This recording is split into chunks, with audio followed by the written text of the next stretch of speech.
O Thiago deu o exemplo da Guepardo, tem uma rentabilidade de quanto? 20? Pô, tava uns 23%, 24% ao ano, desde 2001, assim. Vamos jogar para baixo, então. 21%. 21%? 21% desde 2001. A gente conversou há pouco tempo com o Werner, da Trígono, né? E ele tem um tempo de fundo menor, mas a rentabilidade anualizada dele, pegando desde 2018, é de 35%. Nossa. Ele investe em small caps. E o que é mais bizarro, né? Se você pega o desempenho das small caps, nesse mesmo período, desde 2018, foi de 30%. O Ibovespa ganhou das small caps, foi 31,8%. Porque pegou esse ano que elas caíram mais do que o Ibovespa. O desempenho do fundo dele foi de 235,8%. Ele deu uma surra em ambos os benchmarks que nós temos aqui de ações. E você paga uma taxa para investir no fundo. Só que é uma taxa que ela é muito compensada em desempenho. Eu até falei para ele, cara, você seria muito mais famoso se fosse americano.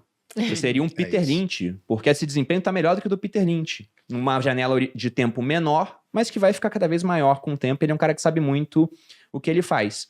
Então, qual você acha que são os principais benefícios na hora da pessoa ela decidir investir com alguém profissional? O primeiro benefício, que eu acho que o Thiago até abordou um pouco ele aqui, é a questão dele do investidor poder focar em ganhar dinheiro no que ele faz de melhor. Né? Vamos dar um exemplo aqui, né? Se você tem um carro, o seu carro quebra, dificilmente você vai meter a mão para consertar o seu carro. Você vai levar o seu carro no mecânico e vai pedir para ele consertar o seu carro. Faz muito Se mais você sentido. fica doente, você vai no médico. Né? Se você tem um problema jurídico, você procura um advogado. Por que quando você tem o seu dinheiro, você não procura um profissional? Então, eu entendo que você pode investir por conta própria sim, deve para conhecer, para aprender. Conhecimento nunca é demais, eu sou um cara fanático por conhecimento, por educação, mas quando você pensa na sua eficiência, imagina um médico, como eu disse aqui, você vai lá no médico quando você está doente. Por que o médico não pode procurar um gestor especializado, um fundo de investimento especializado no momento que ele precisa gerir os seus recursos? E então, assim, ele vai ganhar muito mais dinheiro, ele consegue ter um alfa na grana dele, no salário dele, muito maior, aprendendo uma nova especialização, né? Ele hoje é um clínico geral, ele vira um neurocirurgião. Eu tenho certeza que ele vai ganhar muito mais dinheiro deixar de ser um clínico para virar um neurocirurgião, do que ele vai conseguir ganhar investindo por conta própria no mercado acionário ou no mercado de renda fixa. Primeiro, porque há uma simetria de informações. Né? Assim, o gestor de um fundo de investimento, ele está fazendo aquilo ali 24 horas por dia, 7 dias por semana. Eu vivo esse mundo de fundos há 10 anos, já vi algumas crises, já vi situações como, por exemplo, o Joesley Day, né, que ficou muito conhecido no mercado. 2017, a gravação do Temer com o Joesley. Exato. E estava na véspera, coincidentemente, da reforma da Previdência. A reforma da Previdência estava, assim, semana seguinte ela ia ser aprovada em primeira votação. E não foi por causa disso. Não foi por culpa desse dia.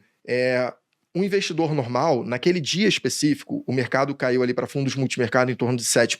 As cotas caíram em média 7%. E você não podia fazer muita coisa. Um investidor normal, um médico que estivesse investindo, dificilmente ele conseguiria fazer alguma coisa. Eu estava dentro de uma gestora nesse dia. Estava indo para casa, saiu o áudio, voltamos. A equipe inteira voltou para a gestora e o pessoal começou a operar mercado exterior.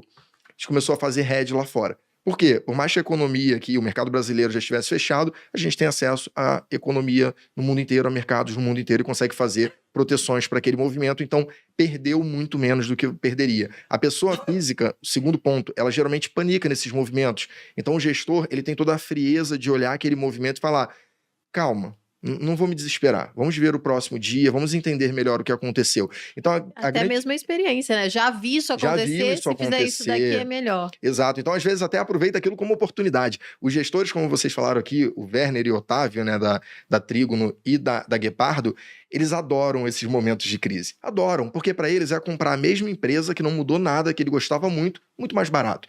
Então, assim, qual o grande benefício de você terceirizar para um gestor? Você vai ter um cara que só faz aquilo para você, que tem uma experiência geralmente enorme quando bem escolhido, naquele segmento, e que consegue abrir para você tempo para pensar em outras coisas. Qual eu digo que é a grande função do investidor que decide ir para o mundo de fundos de investimento?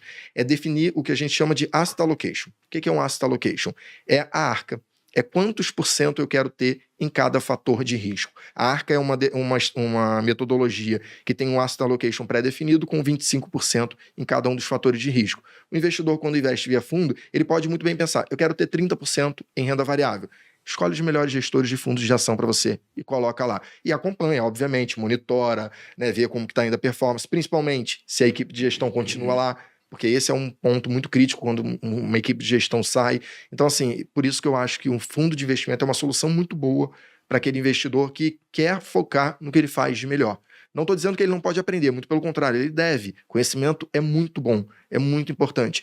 Mas se ele terceirizar por um especialista, eu tenho certeza que ele vai conseguir ter retornos naquela alocação maiores do que ele faria na própria pessoa física. Vou trazer um número aqui de um gestor, que vocês trouxeram números grandes, então também tenho que trazer um que ainda não veio aqui, mas vai vir, já está marcado, inclusive, para falar com você, Perini. IP Participações. Esses caras são muito bons. Vem amanhã. É amanhã. Muito amanhã. Muito Ó, bons. essa gestora existe desde 1994. Não, mas fala mais devagar. 1994. Eles estão aqui real. Desde 94. Isso aí, exatamente desde o início do Plano Real. São 27 anos aí de gestora. Eles têm hoje uma equipe com 20 pessoas gerindo os recursos dos investidores e eles trouxeram, né, para os investidores que compraram a cota 1 um retorno singelo de 18.468% nesse período. Ou seja, um cara que colocasse... Você tem esse número? Tipo, botou 100 mil, quanto que teria hoje? 18 milhões de reais, mais ou menos. E contra um Ibovespa... Minha performance foi ligeiramente pior. Pouca coisa. Ó, contra um Ibovespa de 2.747. Aí eu pergunto, tá caro pagar 2% por ano para ele fazer esse resultado? Essa performance já é líquida de taxa. Vamos deixar isso bem claro. É líquida de taxa. Os 2%, se você pegasse ali, vamos botar grosseiro aqui, né? Você pagaria 54% de taxa para ele te dar 18.468% de retorno. Mas é porque, e isso também aconteceu comigo lá atrás, eu falo para Malu que o jovem ele tem uma tendência a se achar melhor do que ele é. É até um efeito conhecido, né? Efeito Dunning-Kruger. Você começa a estudar um negócio, pensa que é muito bom enquanto não é, enquanto os caras que estudam muito mais tempo geralmente sofrem da síndrome do impostor. O cara pensa que é pior do que ele é de fato. Se inverte no final depois que você estuda mais. E no começo, a tendência de quem é mais jovem, até porque ganha menos na sua atividade profissional, é querer pegar os investimentos e fazer aquilo sozinho. O que a gente vê depois de um tempo, o cara ficando mais velho, ganhando mais e vendo que o maior retorno é sobre o trabalho, é ele querer terceirizar os investimentos para focar mais em trabalho. A gente vê isso até aqui dentro do Grupo Primo, porque a gente tem a Speech aqui.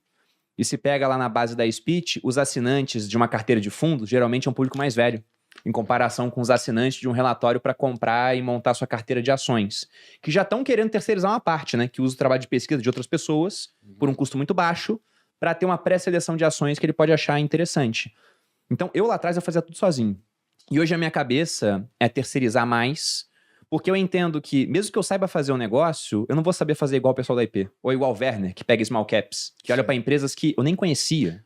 Né? Ele pega aquilo, consegue fazer um monte de contas, ter acesso para aquela empresa, porque ele tem bilhões sob gestão.